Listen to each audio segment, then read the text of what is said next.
19장.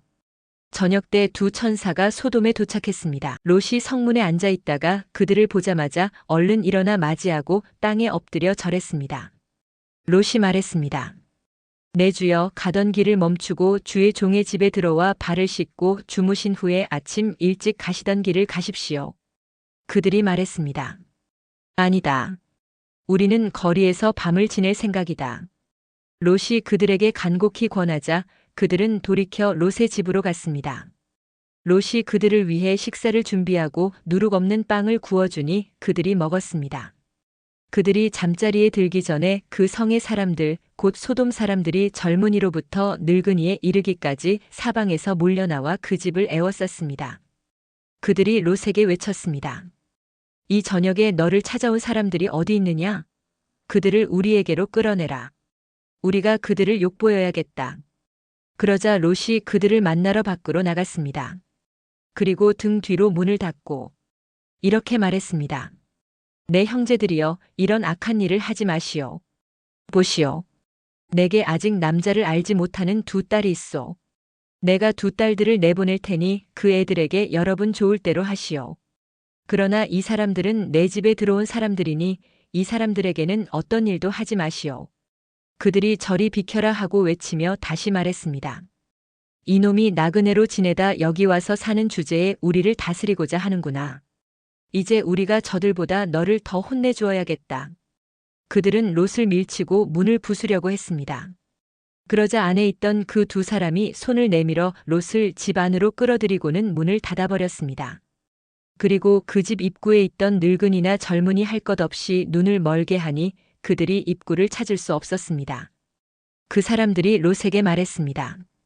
여기 이 성에 사위나 내 아들들이나 내 딸들이나 내게 속한 다른 사람들이 또 없느냐? 그들을 모두 이곳에서 내보내거라. 우리가 이곳을 멸망시키려고 한다. 이들의 죄로 인해 여호와께 부르짖음이 크므로 여호와께서 이곳을 멸망시키기 위해 우리를 보내셨다. 그러자 롯이 밖으로 나가 자기 딸들과 결혼할 사위들에게 말했습니다. 어서 서둘러 이곳을 떠나야 하네. 여호와께서 이 성을 멸망시키려고 하신다네. 그러나 그의 사위들은 그 말을 우습게 여겼습니다. 동틀 무렵 천사들이 롯을 재촉하며 말했습니다. 서둘러라. 여기 있는 내 아내와 내 두 딸을 데리고 가거라. 그렇지 않으면 이 성에 심판의 벌이 내릴 때 너희도 멸망할 것이다. 롯이 꾸물거리자 그 사람들은 롯과 그의 아내와 그의 두 딸의 손을 잡아 끌어서 성 바깥으로 데리고 나왔습니다. 여호와께서 롯에게 자비를 베푸신 것입니다. 롯의 가족들을 이끌어내자마자 그 두 사람 가운데 한 사람이 말했습니다. 너는 목숨을 건지기 위해 도망가거라. 뒤를 돌아보지 마라. 평원에 멈춰 서지 말고 산으로 도망가거라. 그렇지 않으면 너희도 다 멸망하게 될 것이다. 롯이 그들에게 말했습니다. 내 주여, 제발 그렇게 하지 마십시오. 주의 종이 주께 은총을 입었고 주께서 제게 큰 자비를 베풀어 제 목숨을 살려주셨지만 저는 저 산까지 도망갈 수 없습니다. 저 산에 이르기도 전에 이 재앙이 미쳐서 제가 죽을지도 모릅니다. 보십시오. 저기 있는 성이 도망치기에도 가깝고 작은 마을이니 제가 그곳으로 도망치게 해주십시오. 그러면 제 목숨이 보존될 것입니다. 그가 롯에게 말했습니다. 보아라. 내가 이 일에도 내 부탁을 들어주겠노라. 내가 말한 그 성을 내가 뒤엎지 않을 것이다. 서둘러서 그곳으로 도망가거라. 내가 거기에 도착하기 전까지는 내가 아무것도 하지 않겠다. 그리하여 이 마을은 소알이라고 불리게 됐습니다. 해가 지평선 위로 솟아올랐을 때 롯은 소알에 들어갔습니다. 그러자 여호와께서 바로 하늘로부터 곧 여호와께로부터 소돔과 고모라 위에 유황과 불을 비처럼 쏟아부으셨습니다. 여호와께서 그 성들과 온 들판과 그 성에 사는 모든 사람들과 그 땅의 모든 식물들을 다 뒤엎어버리셨습니다. 그때 롯의 아내는 뒤를 돌아보아 소금 기둥이 되고 말았습니다. 아브라함은 다음 날 아침 일찍 일어나 그가 여호와 앞에 섰던 곳으로 가보았습니다. 그는 소돔과 고모라와 그 들판의 온 땅을 내려다보았습니다. 그가 보니 그 땅의 연기가 화로에서 피어나는 연기처럼 솟아오르고 있었습니다. 하나님께서는 들판의 성들을 멸망시키실 때 아브라함을 기억하셨습니다. 그래서 롯이 살던 성들을 뒤엎으실 때 그 뒤엎으심 가운데서 롯을 구해주셨습니다. 롯과 그의 두 딸은 소알에서 사는 것이 무서워 소알을 떠나 산에서 살았습니다. 그와 두 딸은 동굴에서 살았습니다. 큰 딸이 작은 딸에게 말했습니다. 우리 아버지는 늙으셨는데 이 땅에는 세상의 관습을 따라 우리와 결혼할 사람이 없구나. 자, 우리가 아버지에게 술을 마시게 하고 아버지와 동침해 우리 아버지의 자손을 보존하자. 그날 밤 그들은 자기 아버지에게 술을 마시게 하고 큰딸이 들어가 그녀의 아버지와 함께 자리에 누웠습니다. 그러나 롯은 그녀가 눕고 일어나는 것을 알지 못했습니다. 다음 날 큰딸이 작은딸에게 말했습니다. 어젯밤에는 내가 아버지와 함께 누웠으니 오늘 밤에도 우리가 아버지에게 술을 마시게 하자. 그리고 내가 들어가 아버지와 동침해 우리 아버지의 자손을 보존하도록 하자. 그리하여 그들은 그날 밤도 역시 자기 아버지에게 술을 마시게 하고 작은 딸이 들어가 그녀의 아버지와 함께 자리에 누웠습니다. 그러나 그는 그녀가 눕고 일어나는 것을 알지 못했습니다. 롯의 딸들이 그 아버지로 인해 임신하게 됐습니다. 큰 딸은 아들을 낳고 이름을 모압이라고 지었습니다. 그리하여 그는 오늘날 모압 족속의 조상이 됐습니다. 작은 딸도 아들을 낳고 이름을 베남미라고 지었습니다. 그리하여 그는 오늘날 암몬 족속의 조상이 됐습니다. 20장. 아브라함이 거기에서 네겝으로 이동해 가데스와 술 사이에 거주했습니다. 그리고 다시 그랄로 가서 잠시 머물러 살았습니다. 아브라함은 자기 아내 사라에 대해서 그녀는 내 여동생이라고 말했습니다. 그러자 그랄 왕 아비멜렉이 사람을 보내 사라를 데려갔습니다. 그날 밤 하나님께서 아비멜렉의 꿈속에 나타나 말씀하셨습니다. 너는 이제 내가 데려온 그 여자 때문에 죽게 될 것이다. 그녀는 남편이 있는 몸이다. 아비멜렉은 아직 그녀를 가까이 하지 않았으므로 그가 말했습니다. 내 주여, 주께서는 죄 없는 백성도 멸하시려 하십니까? 그가 제게 그녀는 내 여동생이라고 했고 그 여자도 역시 그는 내 오빠라고 하지 않았습니까? 저는 온전한 마음과 깨끗한 손으로 이 일을 했습니다. 하나님께서 꿈속에서 또 그에게 말씀하셨습니다. 나 역시 내가 온전한 마음으로 이 일을 했다는 것을 안다. 내가 내게 죄짓지 않도록 내가 너를 막은 것이다. 그 때문에 내가 너로 하여금 그녀를 건드리지 못하게 한 것이다. 이제 그 사람의 아내를 돌려주어라. 그는 예언자니 그가 너를 위해 기도해주면 내가 살 것이다. 그러나 만약 내가 그녀를 돌려주지 않으면 너와 내게 속한 사람이 다 죽게 될 것이다. 다음 날 아침 일찍 아비멜렉은 자기 신하들을 모두 소집해 그들에게 이 모든 일들을 다 말해주었습니다. 그들은 매우 두려워했습니다. 그리고 아비멜렉이 아브라함을 불러 말했습니다. 내가 우리에게 어찌 이럴 수 있느냐? 내가 무슨 잘못을 했기에 내가 나와 내 왕국에 이렇게 엄청난 죄를 불러들였느냐? 너는 내게 해서는 안 될 짓을 했다. 그리고 아비멜렉은 다시 아브라함에게 말했습니다. 도대체 무슨 까닭으로 이런 짓을 했느냐? 아브라함이 말했습니다. 저는 이곳은 분명 하나님을 경외하지 않으니 사람들이 내 아내 때문에 나를 죽일 것이다라고 생각했습니다. 그리고 사실 그녀는 제 여동생입니다.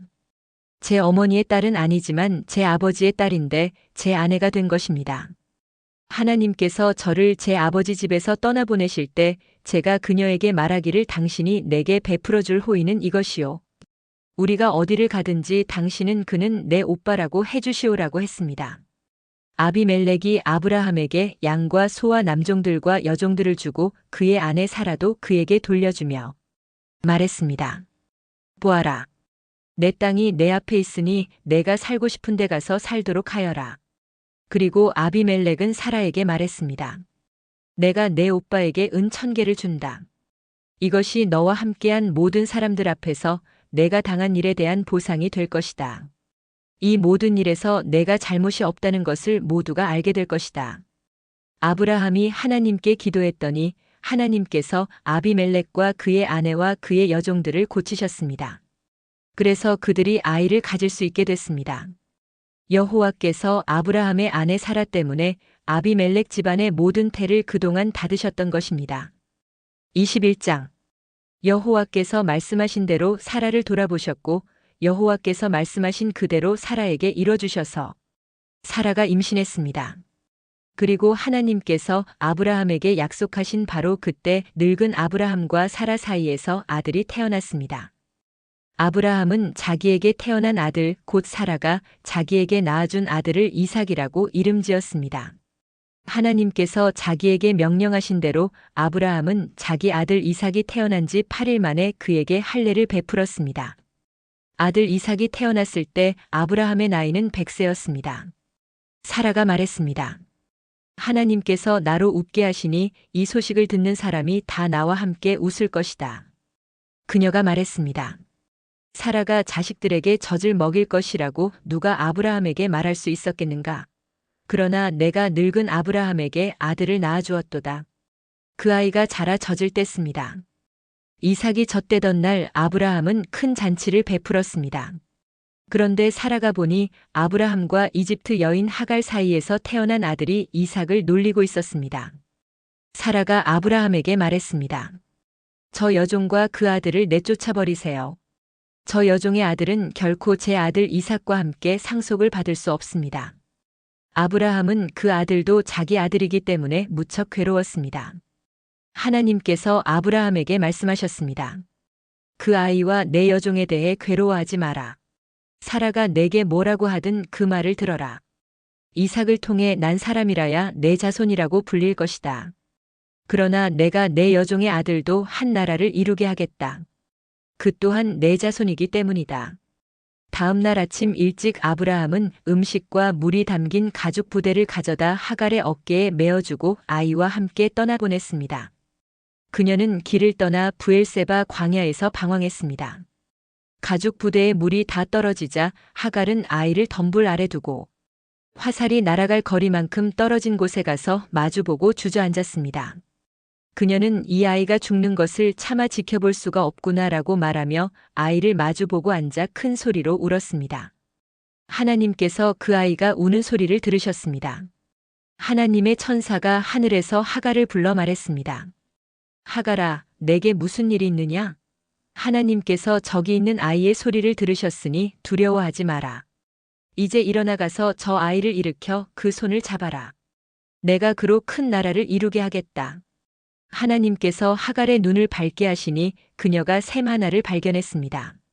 그녀가 가서 가죽 부대에 물을 채워 아이에게 마시게 했습니다. 하나님께서 그 아이와 함께 계시는 가운데 그는 자라났습니다. 그는 광야에서 살면서 활 쏘는 사람이 됐습니다. 그는 바란 광야에서 살았습니다. 그의 어머니가 그를 위해 이집트 여자를 그의 아내로 맞아들였습니다. 그때 아비멜렉과 그의 군대 사령관 비골이 아브라함에게 말했습니다. 그대가 하는 모든 일에 하나님께서 그대와 함께 하십니다. 그러니 그대가 이제 나나 내 자식이나 내 자손들을 속이지 않겠다고 여기 하나님 앞에서 내게 맹세하십시오. 내가 그대에게 친절을 베푼 것처럼 그대도 내게 또 그대가 이방 사람으로 살고 있는 이 땅에 호의를 베푸시기 바랍니다. 아브라함이 말했습니다. 제가 맹세합니다. 그러고 나서 아브라함은 아비멜렉의 종들이 빼앗은 우물에 대해 항의했습니다. 그러자 아비멜렉이 말했습니다. 누가 이렇게 했는지 나는 모릅니다. 당신도 내게 이 일에 대해 지금까지 말해주지 않았습니다. 나는 오늘에야 비로소 이 일에 대해 들었습니다. 아브라함이 양과 소를 가져다가 아비멜렉에게 주고 그 두 사람이 언약을 맺었습니다. 아브라함이 새끼 암양 7마리를 따로 떼어 놓았습니다. 아비멜렉이 아브라함에게 물었습니다. 당신은 왜 새끼 암양 7마리를 따로 놓았습니까? 아브라함이 대답했습니다. 이 새끼 암양 7마리를 제 손에서 받으십시오. 이것으로 제가 이 우물을 판 증거로 삼으십시오. 거기서 이 두 사람이 맹세했기 때문에 그 장소를 브엘세바라고 불렀습니다. 브엘세바에서 언약을 맺고 난 후 아비멜렉과 그의 군대 사령관 비골은 블레셋 족속의 땅으로 돌아갔습니다. 아브라함은 브엘세바에 에셀 나무를 심고 그곳에서 영원하신 하나님 여호와의 이름을 불렀습니다. 아브라함은 블레셋 족속의 땅에서 오래 머물러 살았습니다.